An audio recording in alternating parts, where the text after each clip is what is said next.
Hello, gardening friends. My name is Mason Ball. I live in Lake City, Florida. I've got lots of land, but the problem is my soil is very, very sandy. And so I just didn't think that growing right in the ground was going to be a good practice for me. So what I did is I took Larry Hall's rain gutter grow system and made my own little gardening pier.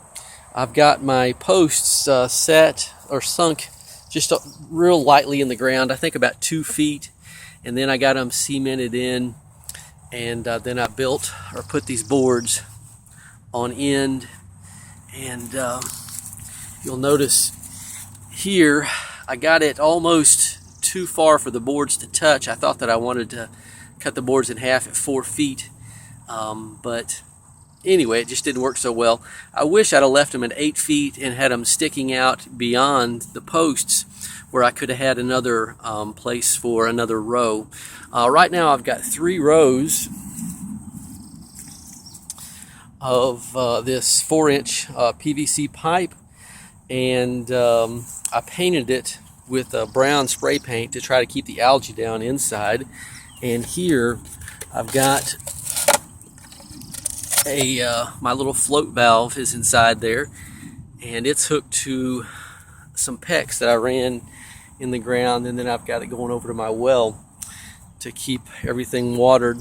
And I went ahead and used the Larry's air pruning suggestion, where you cut the holes in the sides and then you put the I didn't get enough dirt in this one, and then also use this fabric, landscaping fabric. So I did that. On some of the tomatoes, like this one, I went ahead and just cut a hole, X-slit in the fabric, and grew some tomatoes coming out the side. This one, this plant really looks happy like that, so I guess they don't mind.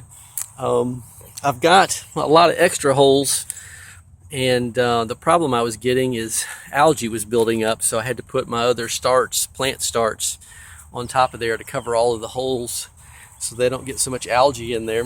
I don't know if the algae is bad, but it sure looks like crap. But anyway, the plants are kind of coming along. I use the landscaping timber piers as they come up to provide something for me to hook some fencing up. And so you can see that the fencing, comes almost up to the tomatoes, and I'm hoping I can weave the tomatoes through the fencing and then over the top, where I might be able to get the tomatoes to kind of dangle down. I've joked that it'd be nice to be able to harvest the tomatoes hanging down with just my teeth. And so I used a couple of these sticks that I cut, so I didn't have to use a whole bunch of store-bought stuff. I like to try to be cheap, but the idea is that we'll get stuff growing all the way up and out. Everything looks pretty good. Everything seems real happy.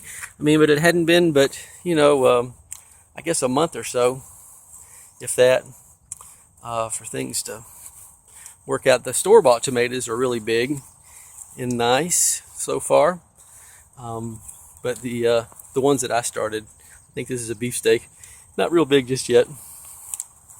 But thanks to Larry Hall who came up with this rain gutter grow system. I didn't invent it. I just kind of took what he did and modified it. So I hope this helps. I've got 24 feet, so I've got 7 posts. And if you do it, go ahead and extend the boards all the way out on both sides, so you'll have room for more of the gutters, so you can have more plants in buckets.